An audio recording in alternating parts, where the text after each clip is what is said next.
Can we do it in 20 minutes? Probably not, but can we try? Absolutely, we can try. You better believe we can. Sorry about the delay. Last couple days been dealing with my daughter who's been sick. She had hand, foot, mouth, which was no fun. Especially at night when my wife and I are literally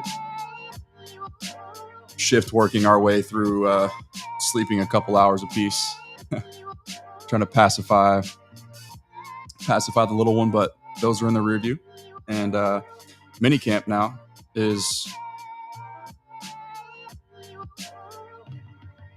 upon us. Mandatory minicamp. Or as some people like to say, finable OTAs. We got Schotty today. We got the cornerback conundrum continued with Jaire Alexander. A Nick Chubb letdown and fans fuming over that one. And a couple other miscellaneous items to discuss. I'm going to let you guys drive some of the discussion after those points are hit. And then we'll see where this thing goes. Good little intro beat is always nice just to kind of set the tone a little bit for the show. Get me to relax into it a little bit. Ryan Perales is here. What's good, Ryan? How are we feeling?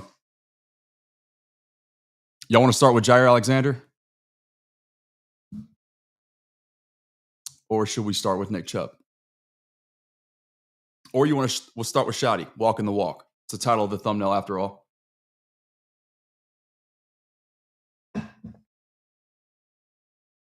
I mean, I feel like I really don't want to or need to spend too much time on the Schottenheimer thing, considering I've beat that dead horse, rightfully so. But just like example after example over and over again all offseason, man, the evidence continues to compile with regard to him setting the tone for,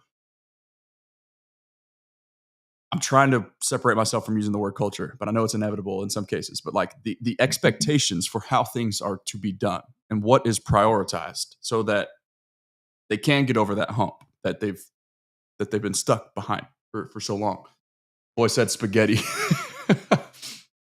Hey, okay, so I do need to be open, honest, and forthcoming about this one. Some of y'all probably already saw this. I goofed so hard yesterday. I was embarrassed, to be honest with you. Talking about the Jaire Alexander situation and his financial impact in 2025. So it's like,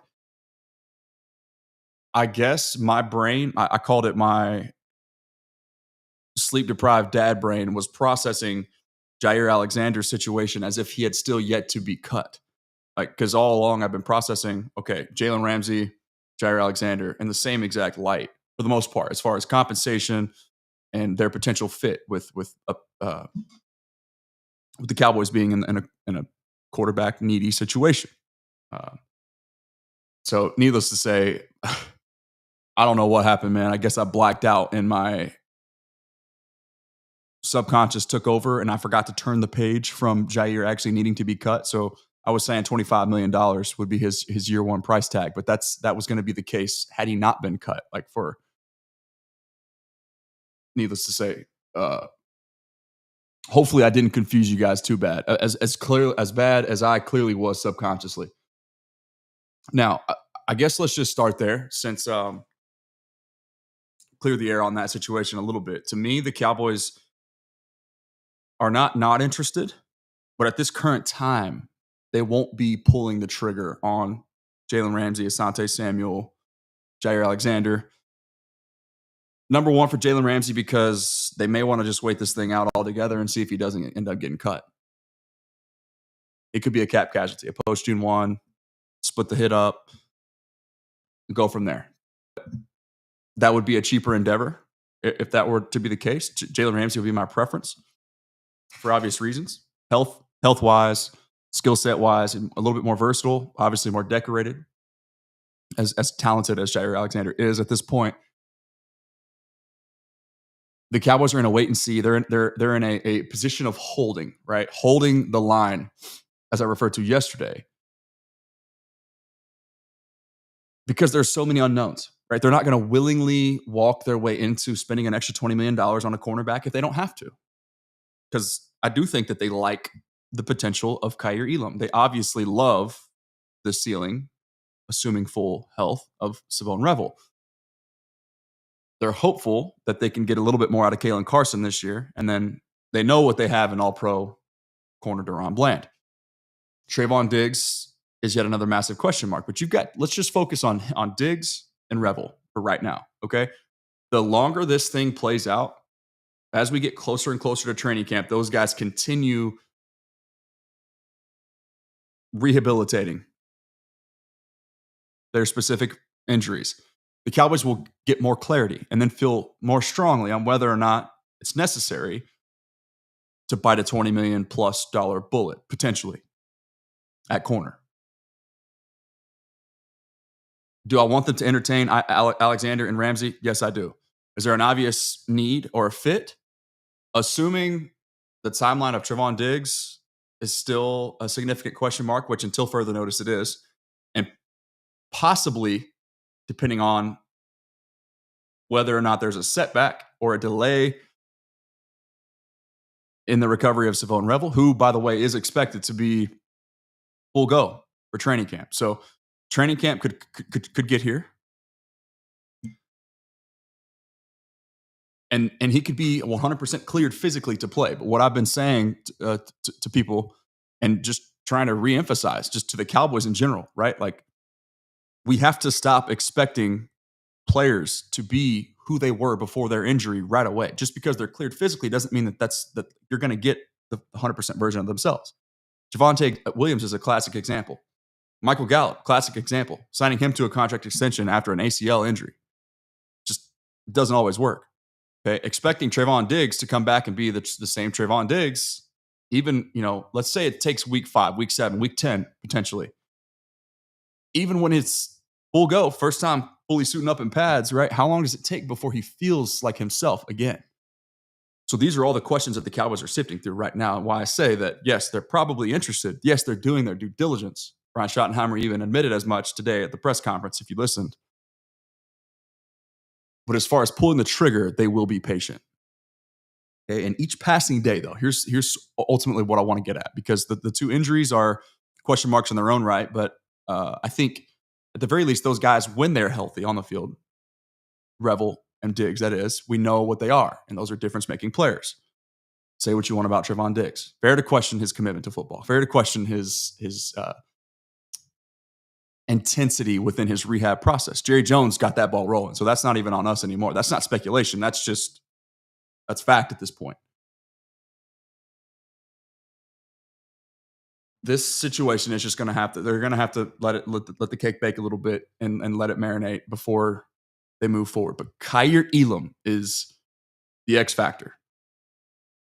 One of the stars, one of the subtle stars of OTAs, which once again, mostly 7-on-7. DBs don't have the same right to the football. It's in a lot of ways, it's patty cake football. But still, if you're a corner and there really is no pass rush, there really are no other things altering the quarterback and the receiver's connection other than maybe just a lack of familiarity, right? But still, it's like they have the advantage in general because of the nature of the cornerback position. And on top of that, Schotty says, the corners don't have the DBs don't have the same right to the football at OTAs. That's just the league rules. That's the standard. We're trying to protect. It's part of the CBA and player safety. Like, we're protecting these guys.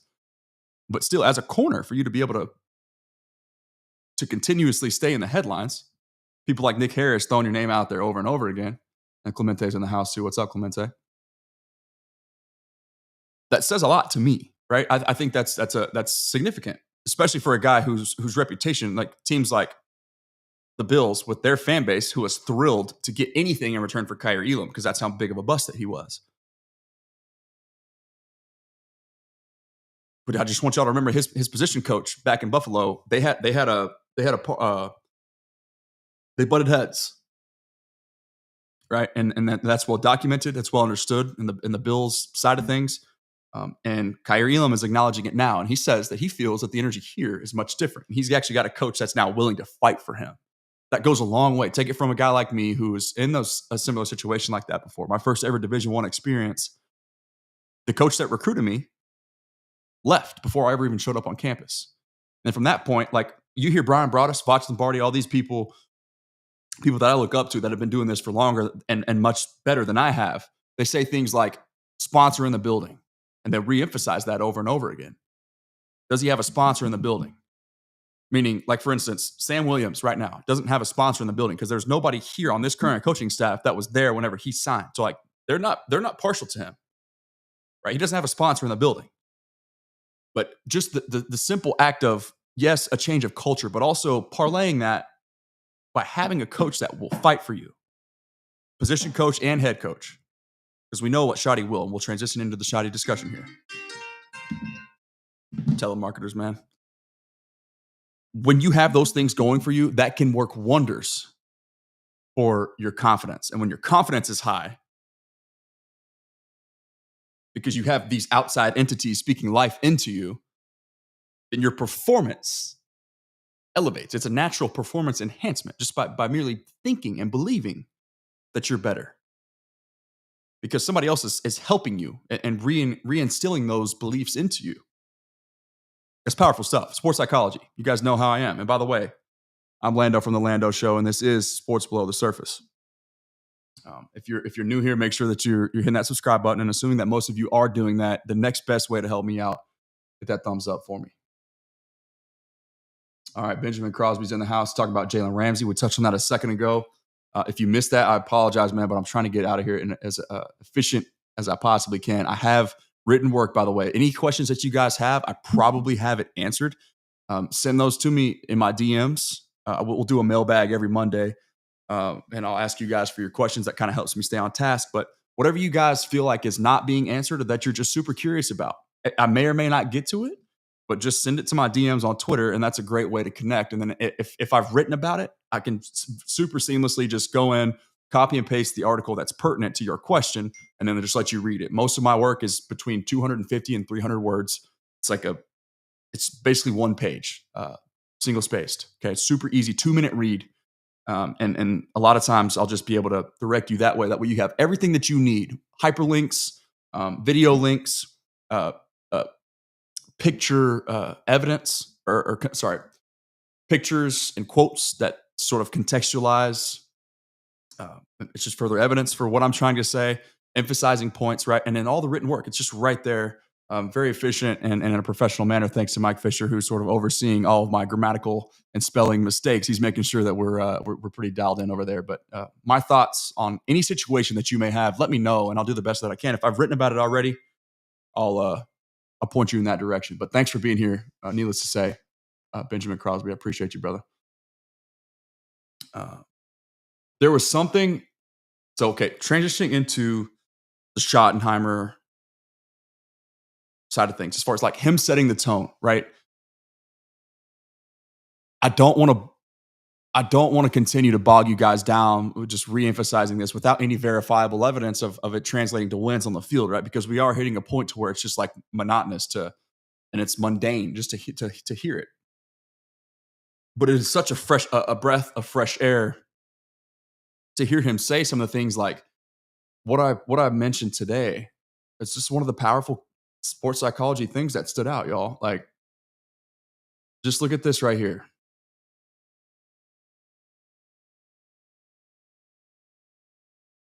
I mean, guys getting married, guys having babies, guys graduating. We try to celebrate those things. And I actually compete every single day with my chief of staff, Tyler Boyles, to make sure that we don't miss anything because that stuff matters. If somebody has a big event and we don't celebrate them, then shame on me for not doing that. And so taking that one step further, okay? It sounds great, right? For him to say that, for us to hear it, it's like, yes, those are the right things to say. But how can we verify that? Because the season hasn't started yet. It means nothing, right? I'm not so sure. I'm not so sure it means nothing, especially so. This is why supportive evidence here, the quote below that tweet for me, we know that it's not just lip service. Y'all remember the How Half My Day Is Spent article that we wrote and the quote that he mentioned? Like the very first thing that really caught my attention as far as, okay, this guy might be a little bit different here. The way that he operates, the way that he prioritizes relationships, the way that he understands how to generate culture, not just throw the word out there, but like actually understand how to maximize the culture. How half my day is spent. He didn't spend time in the film room or talking football with his coaches. Like the first half of every single day of the offseason for Brian Schottenheimer is calling up each and every one of his existing players on the roster, just checking in. How you doing? Building the relationships, right? And then furthermore, we have sending a surprise and celebratory bottle of champagne to Osa's family at the dinner table. I guess he, and now, as we know, today gave me more evidence as to who is helping him with this stuff. It's Tyler Boyles, his chief of staff. Okay. That tells me that Tyler Boyles did the due diligence and said, hey, Schotty, this is where Osa is celebrating the night that he signed his contract extension. So Schotty and Boyles got together. They had a bottle of champagne hand delivered to the restaurant that Osa was celebrating his extension with his family at. And it was just like one of those things where it's like, hey, man, just a gift of a congratulatory gift, just showcasing how much you mean to me, how happy I am that you're going to continue to be here. Oh, and on top of that, Osa acknowledged on a either a Zoom meeting or somebody's podcast. Forgive me for not remembering which one it was. Schotty was the first person to call him up and congratulate him. The first person, not his mom, not his brother, not his best friend, not his cousin, not his girlfriend. Schotty. Let's freaking go, Osa. Fired up for you, man. Can't wait to get you back in here for 4 more years. Let's do this thing. Brian Schottenheimer. And then the Whataburger incident.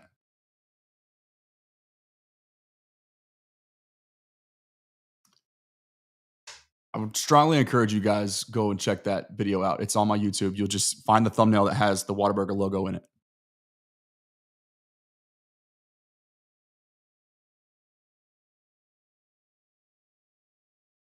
It's not just about food or lunch.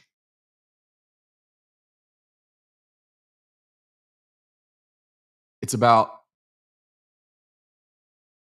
this thumbnail right here, by the way. It's about bonding, about buying in, about relationships, competing and connecting with the person behind the player, the person behind the desk, right? The sales team, the marketing team, the pro shop. People that don't have a voice, that aren't public figures, people that are in everyday associates within the Star and Frisco that otherwise have never felt seen before, that we know of at least, that's been reported, that I can recall. Just say it that way. I don't want to misquote or whatever. Bags of Whataburger hand delivering lunch to everybody that he could find. Why?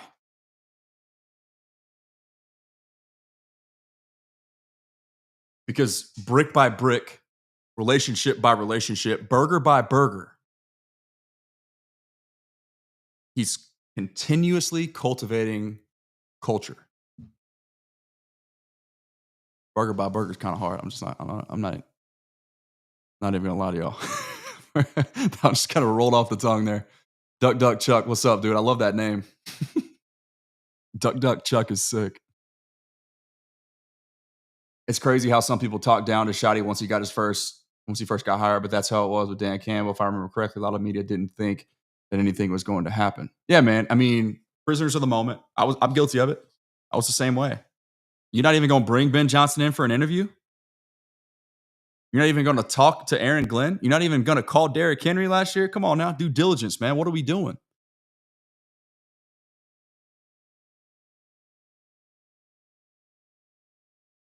Schottenheimer wowed this front office. And I don't think fans, we love the shiny new toy, right? And that's the case for Jaire Alexander. That shiny new toy, we have to keep in mind, is on the clearance rack right now for a reason. Okay, same thing with Nick Chubb. Shiny new toy, big name. We love him. Would go a long way towards just Cowboys fans and their feelings, right? Wow. We signed a guy whose name we know. Yeah. Context. Consecutive devastating injuries. 28 years old. Why is the market telling you that he's only worth $2.5 million? Think about that. That's the best offer that he got. He took it. Maybe a little bit less money to go to a better situation, or a situation that he prefers. Sure. But that's his market. Less than $3 million. You know who's making less than $3 million right now in the Cowboys running back room? Miles Sanders. You know who's making just a little bit more than what Nick Chubb is making right now in the Cowboys running back room? Javonte Williams. It's not to say that they're better players. I would actually argue, I'll sit here and tell you right now, to everybody's face, Nick Chubb, for as long as he's been in the league, I have argued that is the best pure ball carrier in the National Football League. Pure ball carrier.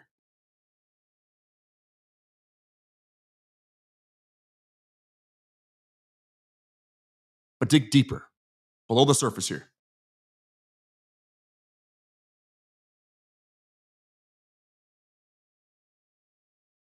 The market is telling you something.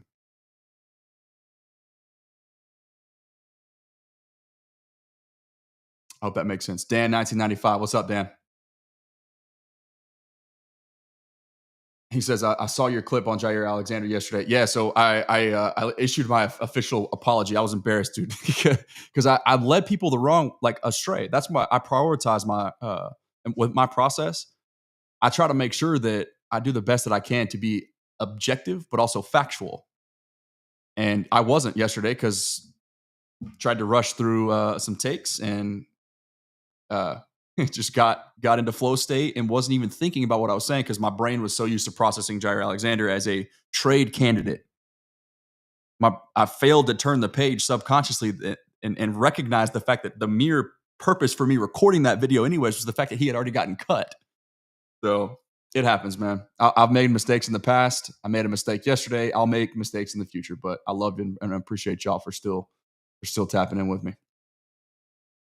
Is Breece Hall trade out the window? I wouldn't say out the window, man, but I'm telling you right now, the fact that there was no smoke whatsoever with the Cowboys and Nick Chubb should say a lot to us. $2.5 million, man.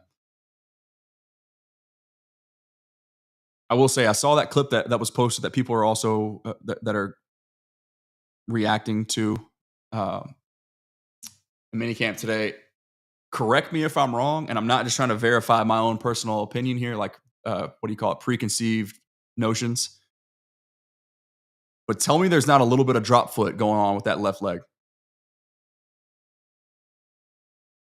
I'm just saying. Looks a little gimpy to me, a little less Nick Chubby to me. I can pull that video up for y'all. You tell me. Let's look at it right now.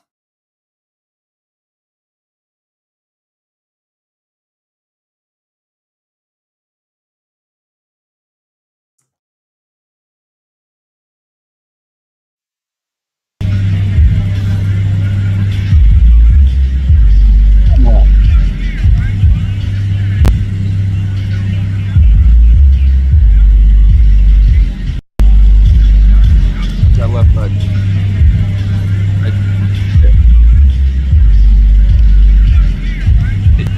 It looks like something looks a little weird. I don't know. Notion here. Personal bias. I wasn't ever biased against the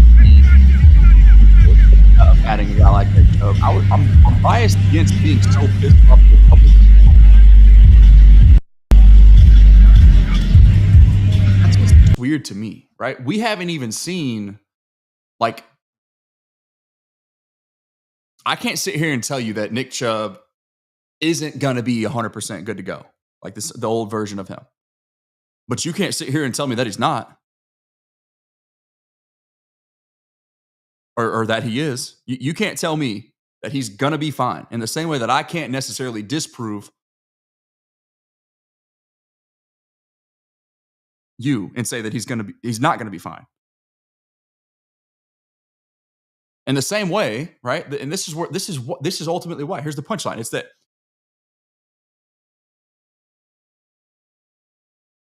we can't say for certain who Javonte Williams is at this stage of his career. We can't say that Miles Sanders isn't better than both of these guys that we're talking about. How do we know that Jaden Blue isn't going to end up being the best ball carrier in the entire backfield? How do we know that Deuce Vaughn isn't still going to be a factor? We don't.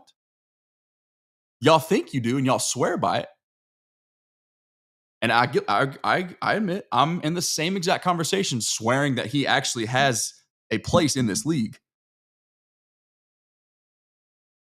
But what everyone's failing to remember here, at least I should say, what anyone who is pissed at the Cowboys for not picking up the phone is failing to acknowledge here, is that in the running game, your running back position is every bit, if not more so, about the how you run the football than who is actually toting the rock. Let's refer to this article here.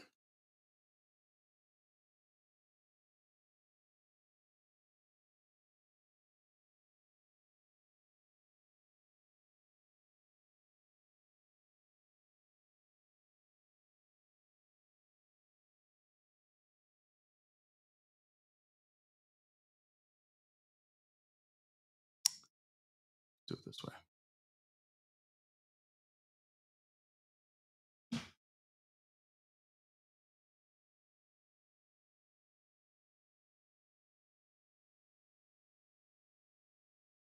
You got to dictate box counts, guys. You have to be able to push people around. You got to be up to the task physically. You got to be strong in the middle. Botch and I discussed that. If you missed that discussion, please go check it out. I think it's my most important piece of work to date.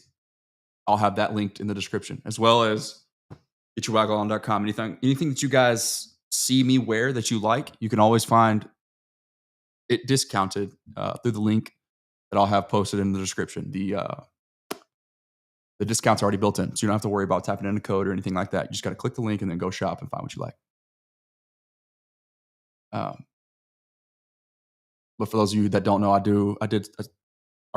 co-own and run a golf company with three of my best friends, former baseball players also, who started on this journey together, and man, it's been a lot of fun. But if y'all haven't heard of Hos Hack Golf, you should, and you will very soon, most likely.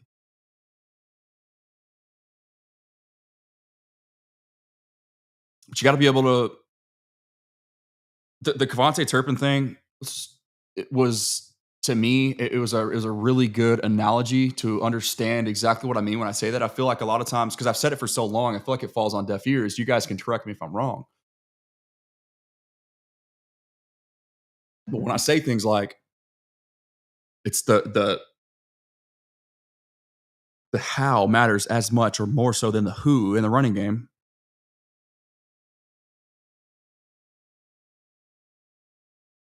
Kevontae Turpin is exactly what I mean.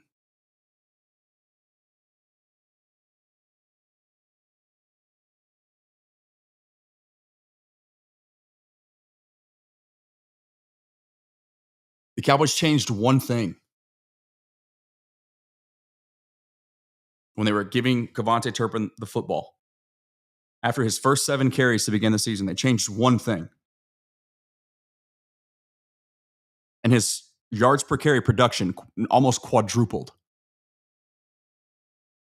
They didn't change the who. Kevontae Turpin was a bad running back, a bad ball carrier, the first 7 attempts of 2024. They changed the how, And that bad running back all of a sudden is 4 times better.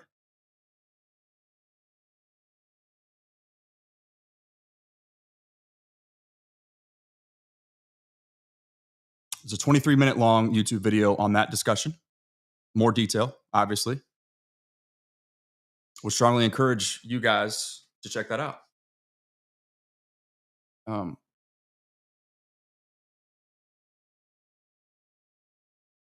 The league is evolving, and the Cowboys are too, under Schottenheimer's direction. Okay. There's a lot of things that still need to be sorted. We got to figure out the nickel spot. Maybe it's Deron Bland. Maybe it's somebody else. Maybe we have to add an outside corner. We got to get better at left tackle. Probably wouldn't hurt to add an additional defensive tackle at one technique, a veteran in the room that can actually help you anchor the middle of your run defense. Because as of right now, you don't have a proven one on your roster.